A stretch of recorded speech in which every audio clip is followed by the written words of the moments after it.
Ladies and gentlemen, தமிழ்ல பேசுங்க ஐயா. தமிழ்ல பேசியோ உள்ள தமிழ ஒழுங்கா வரல, புரியாத பாஷை கொண்டாந்துக்கு. what is the noise?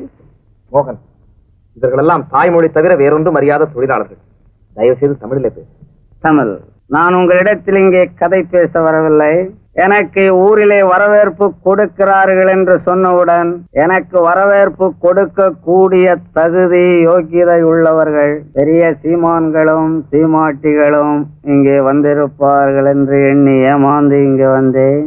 அந்த இடத்தில் கூட்டத்தை பார்த்தால் எல்லாம் லெபரேஸ் கூட்டமாக தெரிகிறது. காஃபி. இந்த மாதிரி கூட்டங்களை கண்டாலே எனக்கு பிடிப்பதில்லை. எப்பொழுது பார்த்தாலும் பஞ்சம், பசி, பட்னி. ஊருக்கு ஒரு லீடர், ஆளுக்கு ஒரு கொள்கை, அவனவனுக்கு ஒரு டசன் பட்னி பட்டாளம். நான்சென்ஸ்.